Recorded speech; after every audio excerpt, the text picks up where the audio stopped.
Hey guys, it's Jen from Megovan, and today I want to talk about Faramir. I made an impromptu video about Faramir many months ago, but I'm revisiting this character because although Faramir is only a side character in Tolkien's Lord of the Rings narrative, I think he easily ranks in many of our lists of top 10 characters in Tolkien's Legendarium. So today I want to explore some of the important themes and qualities that shape this character and make him so easy to relate to and to love. If you're watching this video, I'm going to assume that you've either read Tolkien's Lord of the Rings or saw Jackson's adaptation of the film. So I'm not going to give a summary of his life or his actions during the War of the Ring. I'll instead draw on some source material that really shed light on the fundamental nature of this character. So very quickly, Faramir is Boromir's little brother and captain of the Rangers of Ithilien during the War of the Ring. His father is the steward of Gondor, so his job is to defend and protect Gondor from the shitstorm that was going rampant about the land.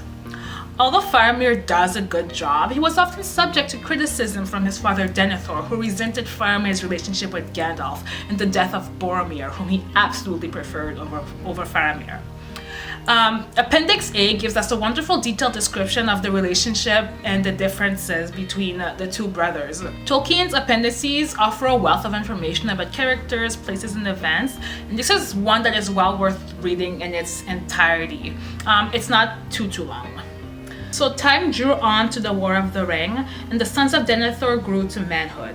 Boromir, 5 years the elder, beloved by his father, was like him in face and pride, but in little else. Faramir the younger was like him in looks, but otherwise in mind. He read the hearts of men as shrewdly as his father, but what he read moved him sooner to pity than to scorn. He was gentle and bearing, and a lover of lore and of music, and therefore in many of those days his courage was judged less than his brothers. But it was not so. Except that he did not seek glory and danger without a purpose. He welcomed Gandalf at such times as he came to the city, and he learned what he could from his wisdom.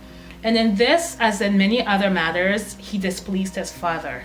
Yet between the brothers there was great love, and had been since childhood, when Boromir was the helper and protector of Faramir. No jealousy or rivalry had arisen between them since, for their father's favor or for the praise of men. And it did not seem possible to Faramir that anyone in Gondor could rival Boromir, heir of Denethor, captain of the White Tree. I really enjoy this passage because it's very informative, and Tolkien, of course, writes beautifully. So Tolkien effectively explains that Faramir is wise, that he is a brave warrior, and that unlike Boromir, he does not seek battle and danger for the sake of glory. The passage also reveals that he was enthralled by Gandalf's immense wisdom and fascinating experiences, which made Gandalf a kind of father figure or a mentor to him. One of the notable details of this passage is that it shows how out of his element he was throughout the War of the Rings. Faramir is a brave warrior throughout the war against Sauron, and his men respect their captain, but he is in fact placed in a position where he is doing something that is not natural to him. Faramir is a thinker and a learner, and not necessarily someone who should be put in charge of an army. Yet he takes the challenge in stride, and it's clear that he is a very capable ranger and a very capable military commander. This reminds us of his mentor Gandalf. Like Faramir, Gandalf is more about the wisdom than the battlefield, but we know that when it's necessary to take care of business on the battlefield, Gandalf gets the job done.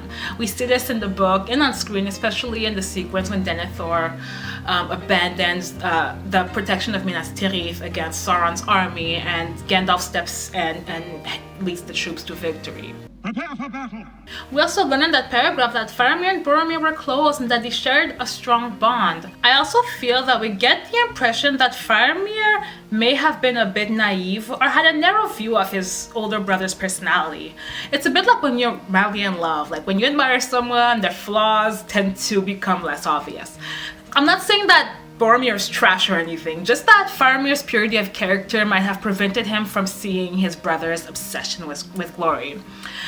We find merit to this argument in letter 244. This letter was addressed to a reader of The Lord of the Rings, and it is dated to roughly about 1963. It is a letter in which Tolkien offers a fairly detailed explanation of the relationship between Faramir and Eowyn, but he slips in some interesting details on Faramir's place or position within his childhood home. He tells us this: Faramir was daunted by his father, not only in the ordinary way of a family with a stern, proud father or great force of character, but as a Númenórean before the chief of the once surviving Númenórean state. He was motherless and sisterless, and had a bossy brother. He had been accustomed to giving way and not giving his own opinion air, while retaining a power of command among men, such as a man may obtain who is evidently personally courageous and decisive, but also modest, fair-minded, and scrupulously just, and very merciful. So when we read this paragraph, it tells us that yes, Faramir is a great commander, but that at home he was kind of like the black sheep of the family who kept his opinions to himself. This paragraph also suggests that Faramir's honesty and purity of character somewhat blinds him from the shortcomings of his brother, whom even Tolkien describes as bossy. As for his father, although Denethor is a noble man, he is also very vain. Because of his enormous ego and the way he behaves, it's hard to find goodness in this character, especially when we take into account that Tolkien had to say about him in one of his letters. In letter 182 and from 1956, Tolkien tells us that Denethor was tainted with mere politics, hence his failure and his mistrust of Faramir. I'm not saying that Denethor was a total dick, but when we meet him during the events of the War of the Ring, his hubris let him fall into the trap of believing that he could safely use the Palantir in the tower, which it didn't. Instead, it gave Sauron a perfect opportunity to deceive and overwhelm him. His communications with the enemy also made him even more suspicious and resentful of Gandalf, as well as of his son by association, since Gandalf was the mentor of the young captain of Gondor. And this was at a time when everybody needed to be on their A game, and Denethor really blew it. Abandon your post! Please leave for your lives!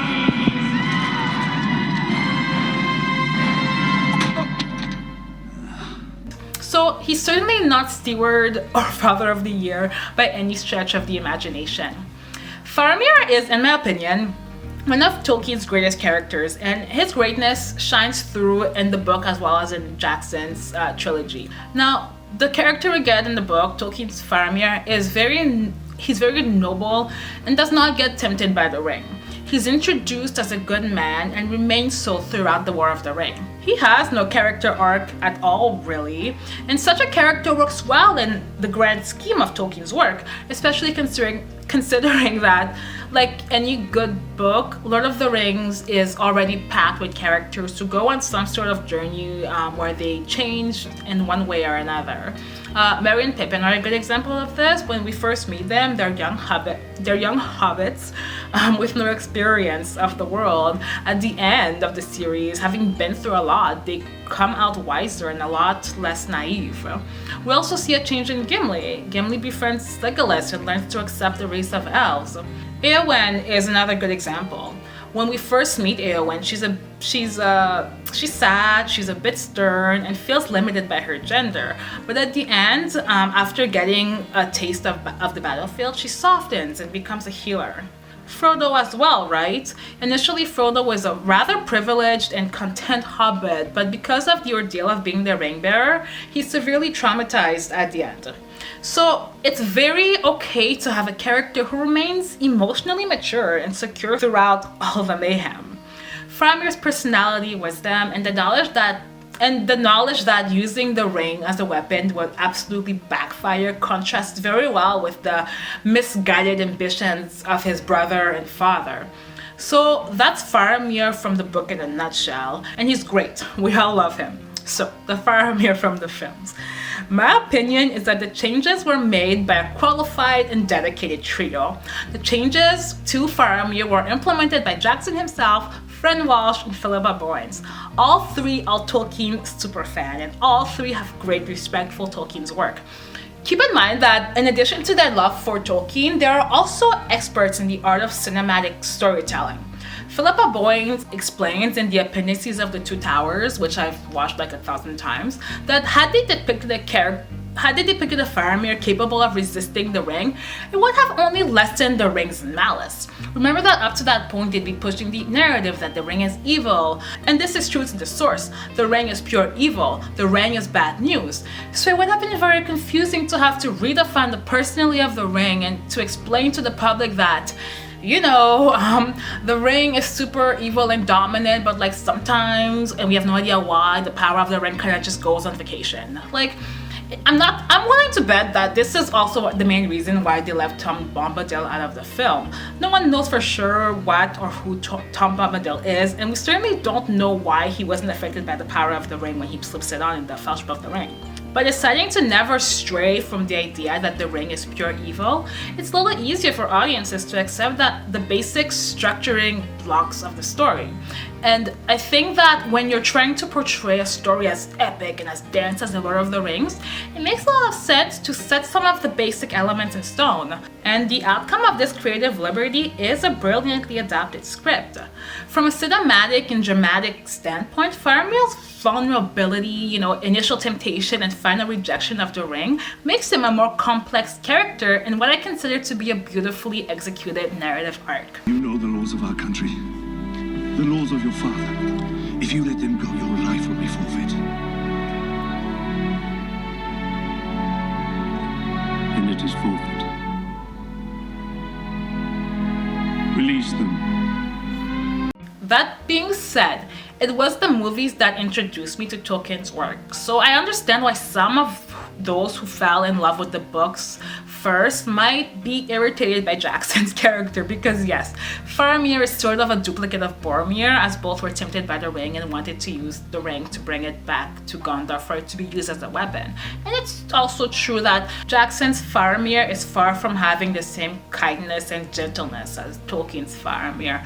And yes, Jackson, Fred, and Philippa had some pretty big balls to go in there and mess around with a character that is so beloved by so many fans. But even so, I think the essence of the character and important themes that make him so endearing come across really well in the film. The link between the two brothers is included. Remember that this is information that we don't see in Tolkien's narrative. He inserted this in the appendices because the story was already very dense. So it's great that Jackson and his writers found a way to incorporate it into the film. They also incorporated Faramir's personality. It's brief, but Jackson and company have Faramir explain to Pippin that unlike him, Boromir was the soldier of the family, to which Tolkien replies that Faramir has strength of a different kind. The authentic Faramir moments in the film are few and far between, and they're subtle compared to the book Faramir, but this little Pippin Faramir scene melts my heart. And while it would have been great to have a few more of those sweet, authentic Faramir moments, there's something about David Windhelm's performance that convinces that despite his questionable behavior earlier when he kidnapped Frodo, Sam, and Smeagol, Faramir is still the merciful, wise, and good character that we find in Tolkien's sources. Let's continue to explore Tolkien's source material because I think an important element that makes Faramir so authentic and almost pure is that the character was not planned at all. We learned this in letter 66. This letter was addressed to his son Christopher, and in it, Tolkien explains that he imagined Faramir on the spot and kind of by accident. He tells us this: "A new character has come on the scene. I'm sure I did not invent him. I did not even want him, although I like him. But there he came walking into the woods of Ithilien. Faramir, the brother of Boromir." I love this explanation, and it's perfect because we do get the impression that Faramir is a bit of an outsider throughout Lord of the Rings.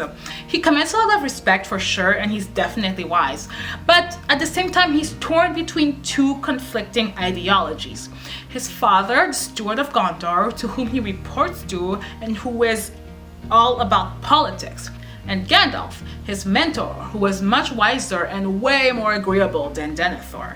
The other impressive element in that sentence is that Such an amazing character as Faramir simply came to Tolkien's mind out of the blue. What it also does is that it gives us some fascinating insight into Tolkien's writing process. He simply followed his intuition and his instincts, which allowed his mind to explore different angles and create at will.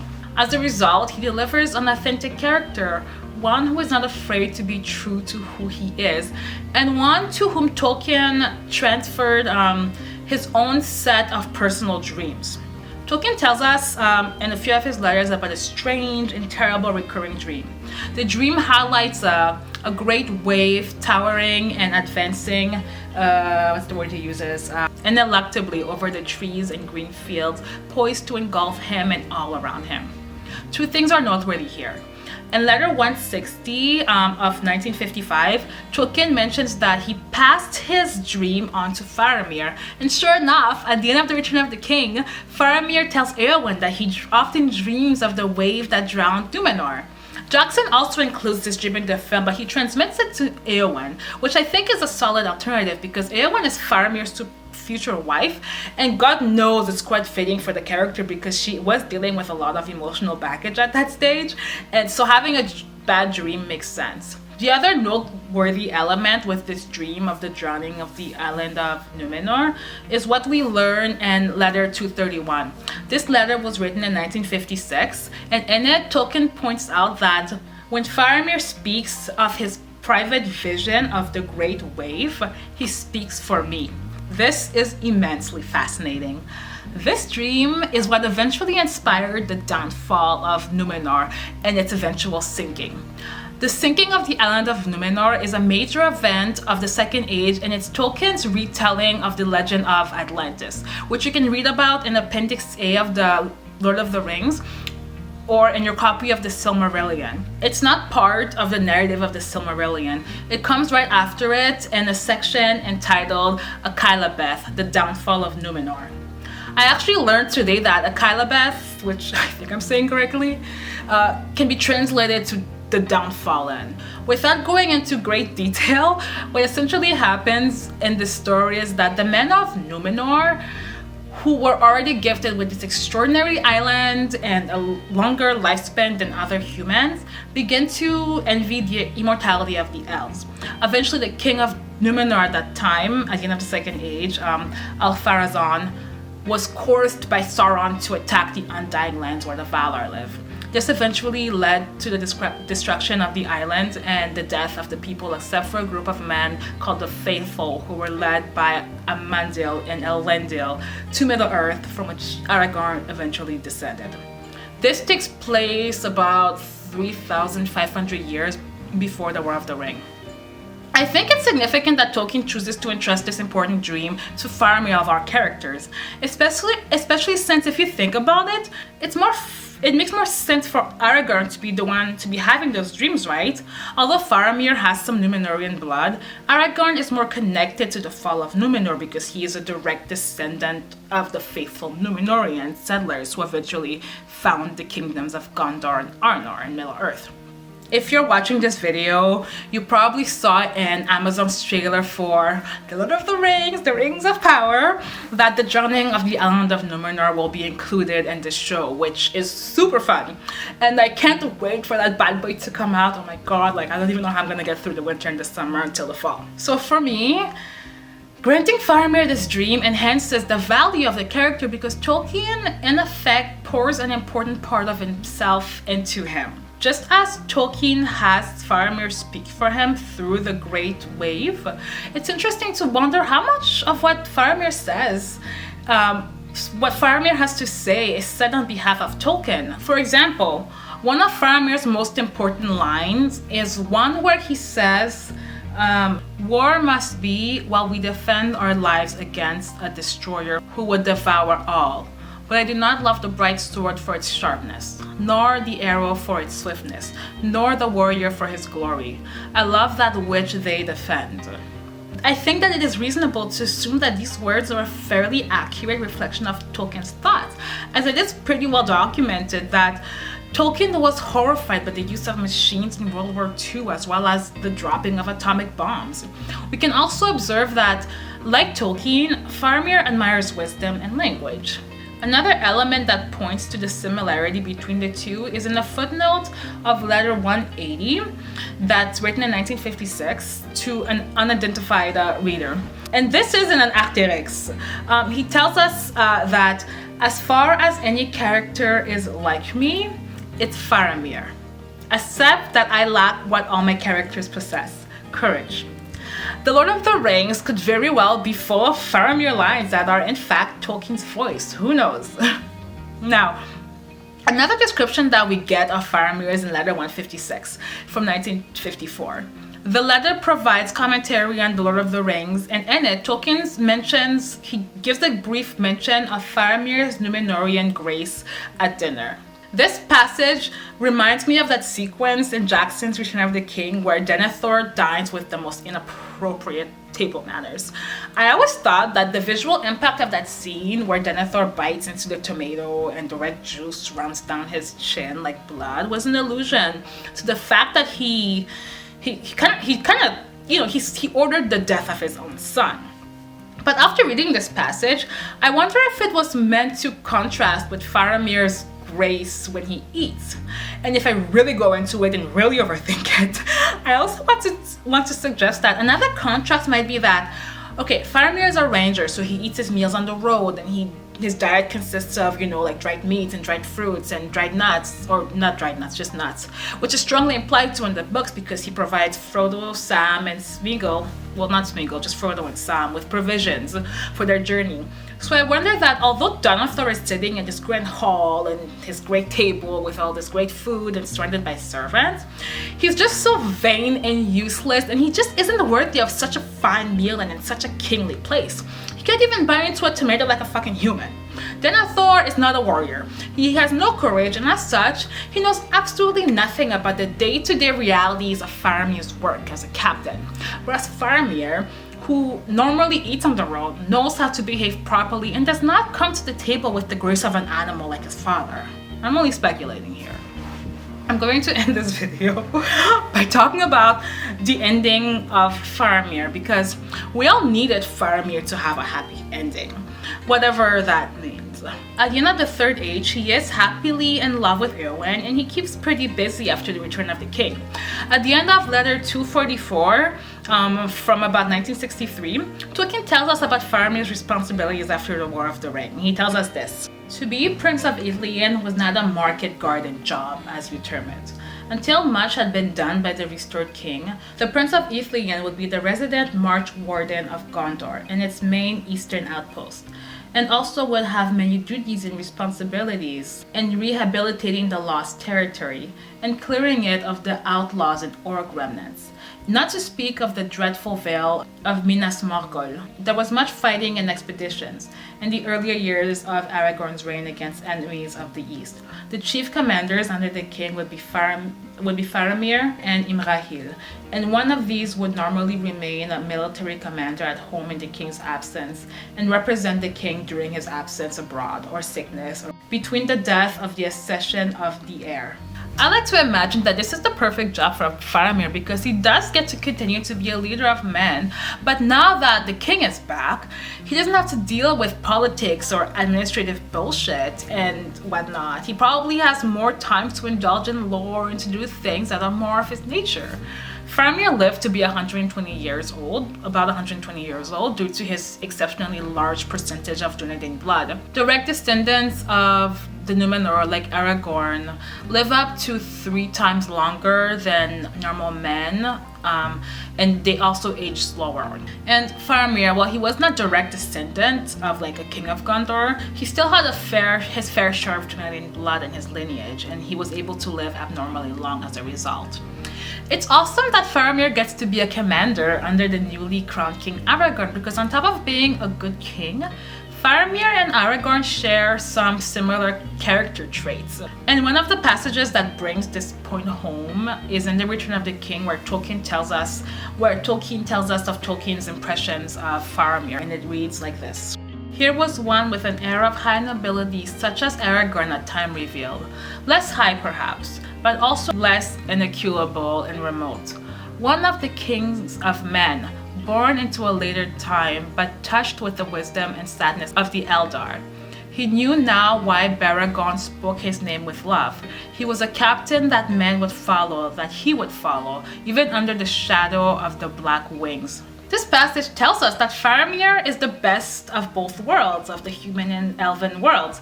He has the wisdom and sadness of the Eldar, which is another word, a loaded word for elves, and he is a fantastic leader of men.